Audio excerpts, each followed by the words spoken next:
The strings in today's video are provided by Diodario, the most consistent strings on planet Earth.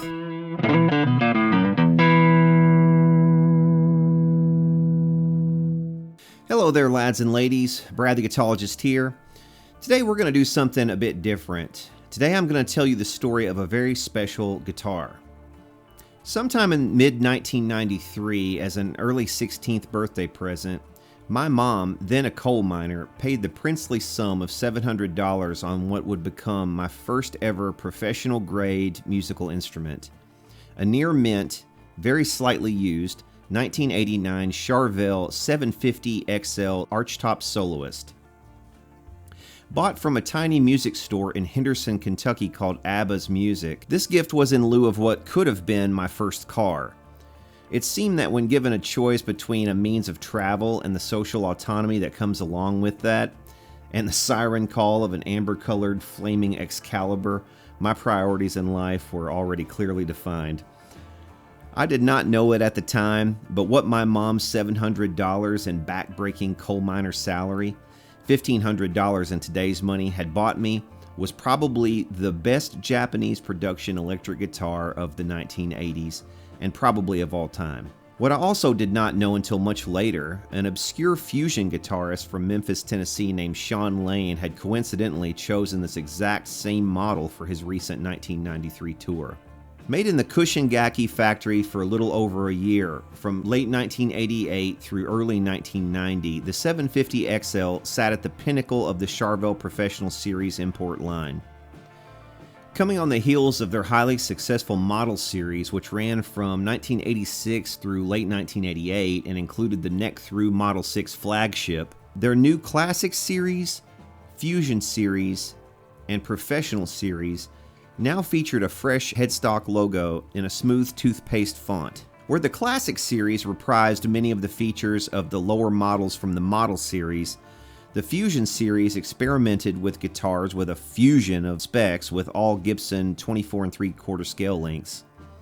The Professional Series and its three models, the 550 XL, the 650 XL, and the Big Daddy 750 XL, featured the very best in specs and craftsmanship the Chushin Gakki factory had to offer. The 650 XL was nearly identical to its Model 6 predecessor with set-through neck construction and active boost electronics. It did feature a 5-way switch instead of the slightly more cumbersome 3 toggle switches. The 550 XL was basically a 650 XL with dual humbuckers instead of single pickups. But the 750 XL, often dubbed the Les Paul killer by those in the know, stood apart from anything Charvel had made up until that time or has made since. First of all, like the Fusion Series guitars, the 750 XL had a 24 3/4 Gibson scale, immediately pitting it against the likes of the Les Paul, which, thanks to Guns N' Roses Slash and their 1987 album Appetite for Destruction, had enjoyed a recent renaissance of interest.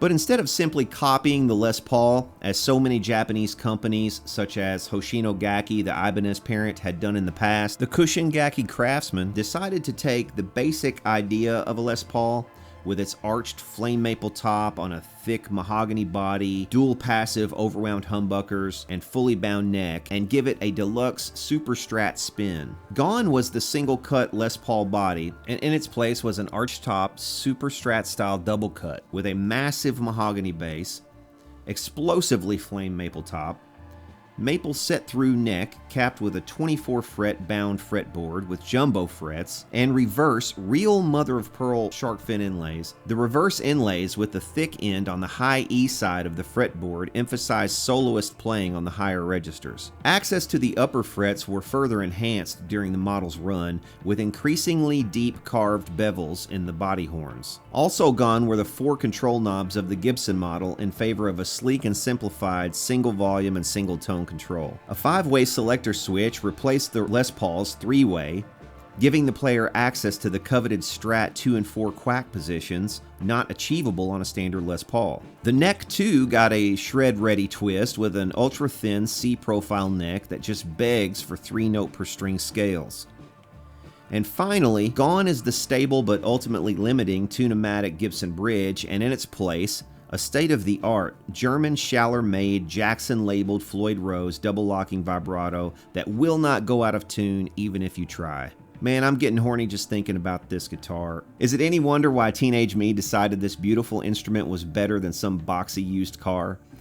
Is it any wonder why, of all the hundreds, nay thousands of guitars I've owned over the years, this is the one I've kept the longest? My love affair with this guitar continues to this day. Getting this guitar out of its case to shoot this video brings back a flood of memories and reignites the passion I felt as a young man, banging away through the night in my bedroom. On this guitar, I mean. What did you think I was going to say? But seriously, it's safe to say I learned 90% of everything I know about music on this very instrument. I would often go to my bedroom at bedtime and stay up all night playing this guitar. I would look up from the fretboard in a bleary-eyed daze and it would be daylight, time for school. This guitar destroyed my grades. This guitar destroyed my mother's bank account. This guitar destroyed my social life and then rebuilt it again. This guitar provoked jealousy and envy in those around me. This guitar, the Chushin Gakki made Charvel Jackson 750 XL Archtop Soloist with Floyd Rose and a transparent amber serial number C903562 is a special instrument. It is the greatest guitar the island nation of Japan has ever produced. It is, in a word, perfection. I would take this guitar over 100 used cars from 1993. It is the epitome of the adage, spend your money wisely. As an investment, this guitar has kept up with inflation and then some. As the internet continues to educate new generations of guitar players about the superior quality of 1980s Japanese Charvels, and as YouTube continues to educate budding shredders about alien-level players like Shawn who weren't household names in their own time, the value of these instruments will only continue to grow. But honestly, for me, the value of this instrument hasn't grown at all, because it doesn't get any more valuable than priceless. Thank you, Mom. I love you.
So yeah, guys, I hope you've enjoyed that video. If you're looking for alternatives to one of these, after 1990, they actually changed this model into a Jackson model, so it became the Jackson Professional Archtop Soloist. They actually thinned the bodies out. I actually owned one of those at the same time that I owned this, and I took some photographs. I'll put those up on the screen if you want to check those out, the differences between the two.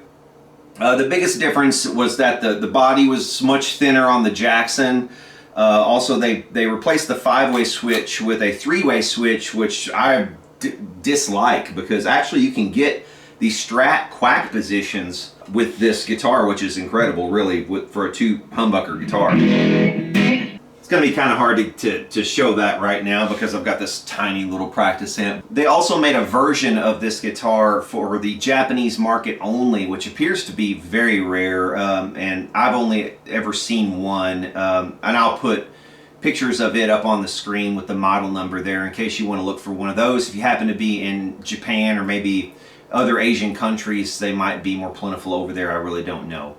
But like I said, I've only ever seen one for sale. They are very rare.